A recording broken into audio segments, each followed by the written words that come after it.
Okay, we did some interesting things today working with MIDI and working with ShaperBox. First thing we did was make this cool sound.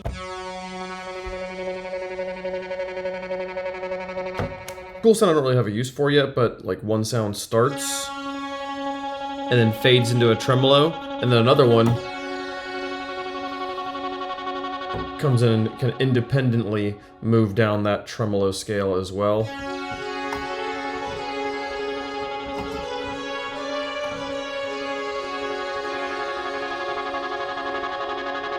Some nice evolution there where you can play a melody but then hold a pedal tone underneath it, and then if you hold all the notes they eventually kind of all join the pedal tone.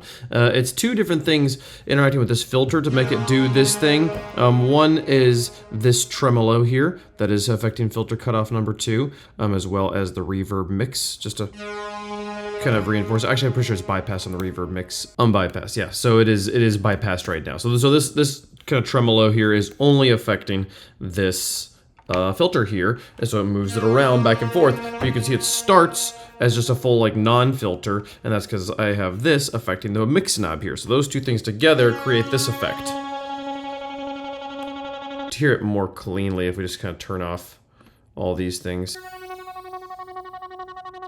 But then we've got, you know, some reverb and some filters and some delays and some distortions and a compressor as well up at the top. The compressor just changing the sound a little bit, distortion adding a little bit of volume and just kind of tightness, and then this delay to ping notes around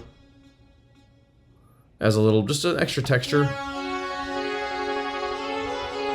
And then a filter kind of taking some of the top off and some reverb. The other fun thing that's happening is this envelope, which is slightly different than this one, it just felt right, is affecting the wavetable here and kind of moving this wavetable through its paces.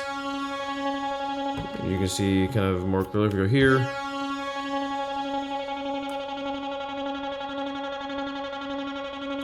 So I wanted to kind of like settle into a note and then also change fully to the end of the table. This one and this one both set in envelope mode so that triggers, goes down and then eventually stops, which is nice. I don't know, the LFO, I don't want the ADSR style envelope for this sound, so building an envelope in the LFO tool made a lot of sense. A fun sound I have not had any fun uses for yet, but the kind of other cool thing we did was using ShaperBox in ways we haven't used them before. Anytime I am making drum and bass, I will be using ShaperBox, and I will be putting this LFO shape into a ShaperBox volume instance to help it sidechain compress. It cuts out all of the bass parts. It cuts out all the kick drums and stuff. Making space, I did not. Oh my goodness, what did I just do? Just to give us that sidechain compression effect for everything that's not drums, so the drums can cut through. Hard to hear on that one because that one's so choppy. But I always use that just to create space for the percussion, right? Kind of a sidechain effect. It's a very functional thing. It's not really an aesthetic thing, but it is ever present whether people know it or not. And I thought, it'd be kind of interesting if on our pads over here, kind of our slower non-percussive section, we use that same kind of general shape to do some other effects. And so now, if I turn it off, this is what our pads sound like before.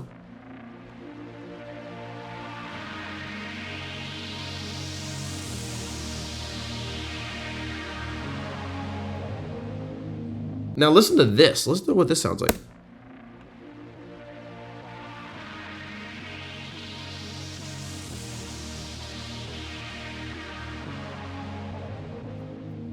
Combining this shape on a very subtle filter effect with a very subtle phaser effect creates almost kind of like a glitchy, stuttery vinyl sort of sound, and it creates this kind of little cool pocket in our pads in a section that is generally lacking the normal drum and bass kind of groove.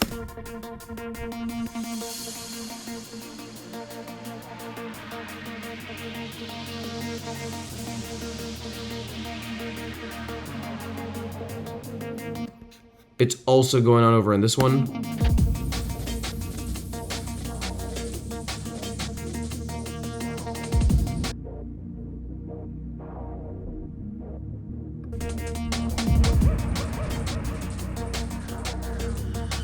It's a very subtle thing, but it does seem like a fun detail that makes those sounds just slightly more interesting and gives you a nice foreshadowing of what's coming. You know, so that's pretty cool. I might keep working on some stuff here today, but those two things felt like they were definitely enough to qualify as a video here. So if I do anything else crazy later today, I'll let you know, and I'll record this video. But that's all we did for the day for now. Thank you so much for watching. See you guys tomorrow. Bye-bye.